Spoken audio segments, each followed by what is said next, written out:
सर्दियों की वो रात थी जब धुंध इतनी गहरी थी कि सामने खड़ा इंसान भी धुंध में गायब हो जाता। स्टेशन के बाहर बस एक ही आवाज गूंज रही थी, ऑटो ऑटो।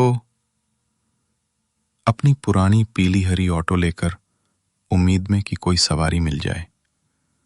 वो आवाज थी रघु की, एक साधारण ऑटो रिक्शा वाला जो रोज शाम से आधी रात तक स्टेशन के बाहर खड़ा रहता था। इन ठंडी रातों में उसकी ऑटो ही उसका सहारा थी।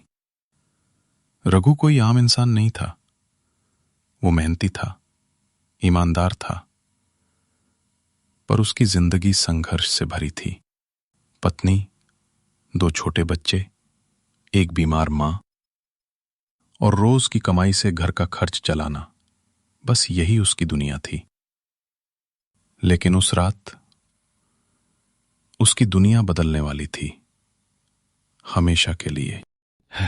आज तो सवारियां भी जैसे जम गई हैं। पूरे दिन में 3 चक्कर ही हुए। अपने हाथ रगड़ता है, ऑटो के बोनट पर बैठता है। ठंडी लग रही है, चलो चाय पी लेता हूं। पास की दुकान पर जाता है। रघु भाई, फिर वही रात की ड्यूटी। क्या करें भैया, पेट जो पालना है। दिन में लोग ठेले पर चलते हैं, रात में स्टेशन से ही कुछ मिल जाता है। दोनों हंसते हैं। फिर एक ट्रेन की सीटी सुनाई देती है। लो, शायद कुछ यात्री उतरे। रघु जल्दी से स्टेशन पर आ जाता है। वो ट्रेन जयपुर से जोधपुर जाने वाली लोकल थी। ठंड इतनी थी कि लोग जल्दी जल्दी अपने घरों की ओर निकल रहे थे। रघु की निगाह सब पर थी, पर कोई सवारी नहीं रुक रही थी। तभी धीरे धीरे कदमों की आहट, चप्पल की खुरखुराहट। रघु पीछे देखता है। एक औरत खड़ी है, लाल साड़ी में, बाल आधे चेहरे पर। भैया, ऑटो खाली है? हाँ बहन जी, कहाँ चलना है? पुरानी बस्ती, नदी के उस पार। पर वहां तो अब कोई रहता नहीं। वहां तो सब खंडहर पड़े हैं। मुझे रास्ता मालूम है, बस छोड़ दो, पैसे दूंगी। आवाज में एक अजीब ठंडापन था, जैसे शब्द नहीं, हवा बोल रही हो। ठीक है, बैठ जाइए। ऑटो स्टार्ट करता है और दोनों धुंध में गायब हो जाते हैं।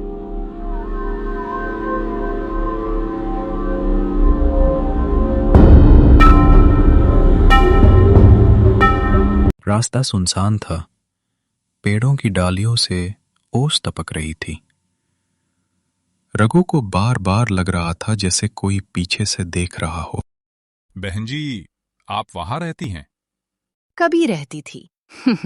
अच्छा, शादी के बाद मायके आ रही हैं क्या? महिला चुप, सिर्फ ठंडी हवा। बहन जी, सीट खाली, कोई नहीं। कहीं उतर गई क्या? ब्रेक लगाता है, उतरता है, चारों तरफ देखता है। कहीं उतर गई क्या? धुंध में कुछ हलचल। दूर से वही औरत खड़ी दिखती है, सड़क के बीच में। रघु, तू मेरा नाम कैसे जानती है? तेरे ऑटो से 20 साल पहले मैं गई थी, हमेशा के लिए। अचानक उसके चेहरे पर नीले निशान दिखते हैं। आंखें काली, होंठ ठंड से नीले पड़ते हैं। नहीं, ये सपना है। महिला की परछाई धीरे धीरे ऑटो के शीशे में समा जाती है। ऑटो अपने आप स्टार्ट होता है, बिना किसी के छुए। उस रात धुंध में गुम हो गया रघु। सुबह की ठंडी धूप ने जब स्टेशन की धुंध को हटाया तो वहां खड़ा था रघु का ऑटो, खाली, गीला, ठंडा और अजीब सी बदबू से भरा। लोगों ने समझा शायद रघु रात में ही घर चला गया होगा, पर सच्चाई कुछ और थी। रघु का घर। दरवाजे पर दस्तक की आवाज। कौन है इस वक्त?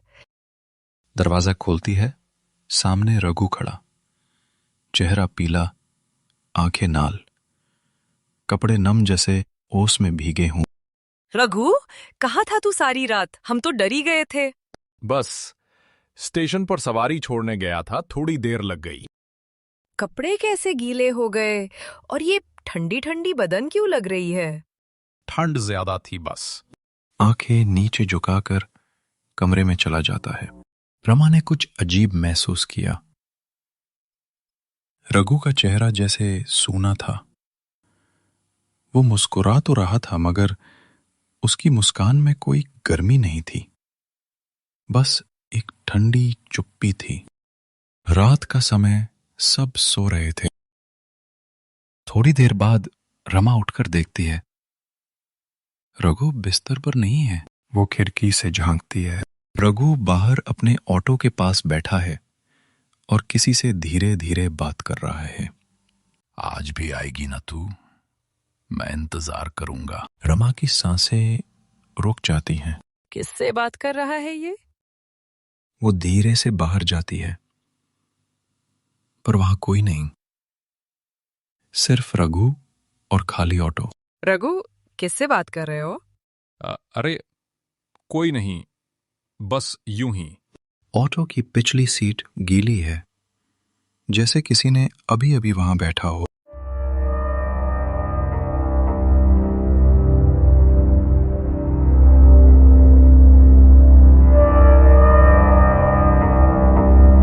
अगले कुछ दिनों में रघु बदलने लगा। वो ज्यादा बोलता नहीं था, खाना कम खाता और अक्सर रात को जागता रहता। कभी बच्चों को देखकर मुस्कुराता तो कभी उन्हें घूरने लगता। एक दिन उसकी मां ने देखा रघु अपने कमरे में बैठा था और दीवार की तरफ देख रहा था। रघु, बेटा क्या देख रहा है? रघु बिना पलक झपकाए दीवार की ओर देखता है। वो आई थी माँ, वही जो पुरानी बस्ती से आई थी। वो कहती है उसका घर अब मेरा है। कौन कौन आई थी रघु? रघु अचानक जोर से हंसता है। वो जो सवारी थी माँ, जो कभी उतरी ही नहीं। रघु अब घर तो आ गया था, पर वो अब रघु नहीं रहा। कभी कभी वो आईने में खुद को देखता तो पीछे खड़ी दिखती वही औरत, ठंडी मुस्कान के साथ। रघु अब घर में शरीर से तो था, पर उसकी आत्मा जैसे कहीं और जा चुकी थी। कभी दीवार से बातें करता, कभी बच्चों के खिलौनों को उठाकर हंसता और रात को अपने ऑटो की पिछली सीट साफ करता, जैसे किसी मेहमान का इंतजार हो।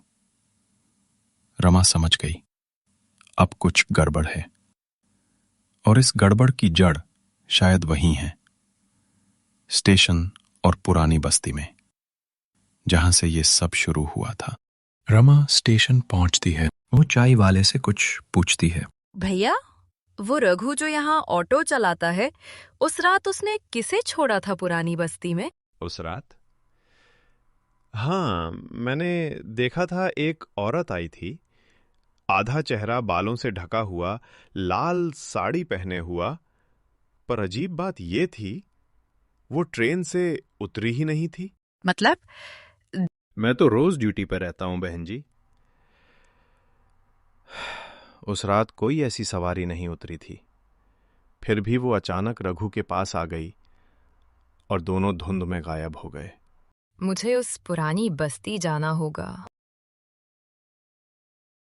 रमा अकेली निकल पड़ी, धुंध भरी सड़कों से होते हुए उस जगह की ओर जहां अब कोई नहीं रहता था।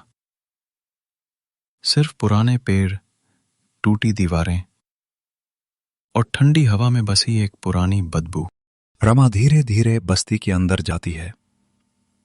हर घर खंडार में बदल चुका है और बीच में एक पुराना कुआं।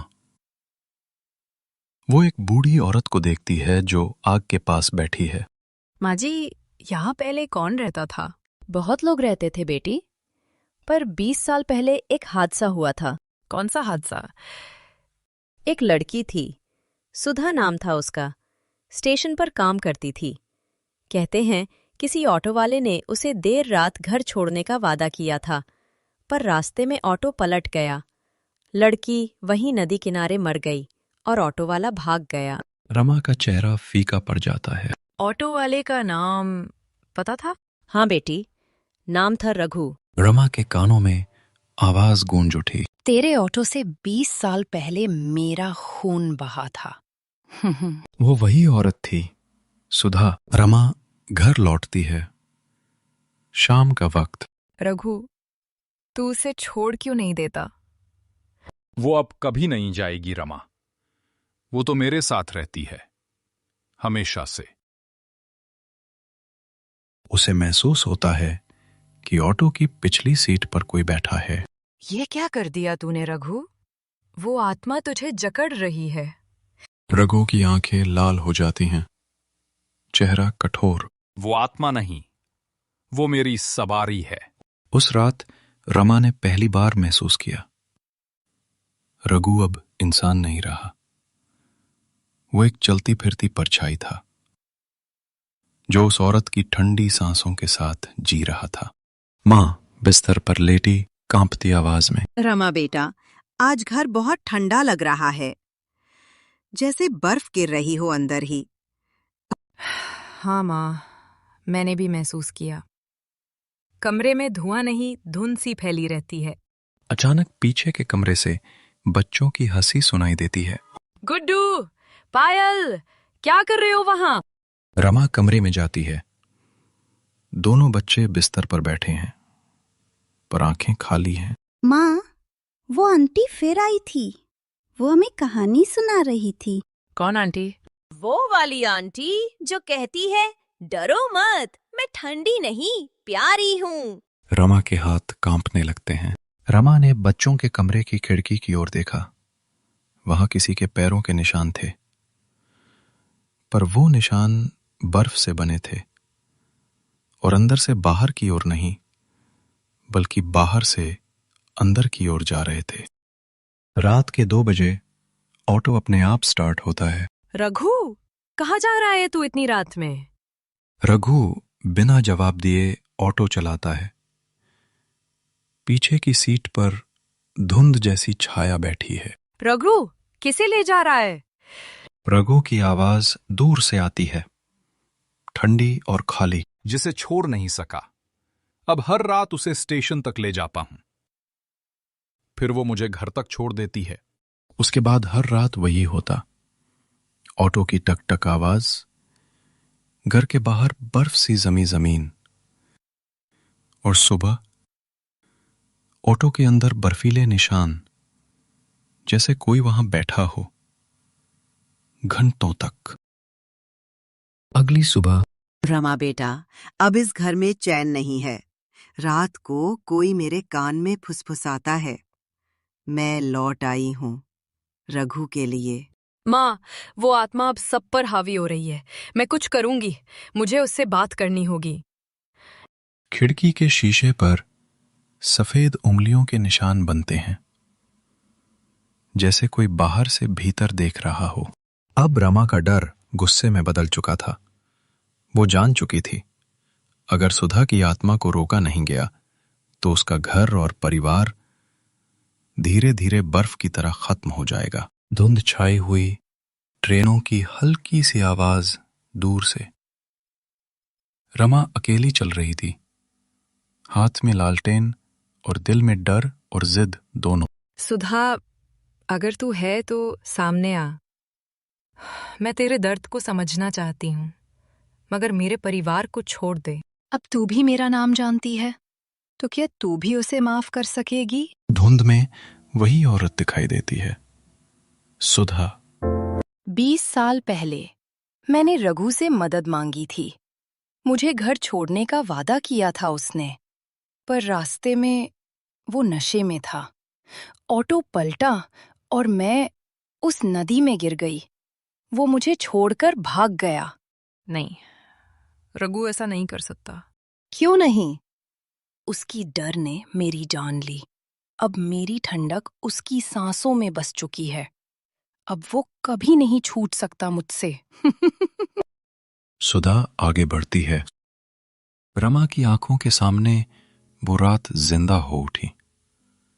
सुधा की चीखें, नदी की लहरें और एक गिरती हुई ऑटो।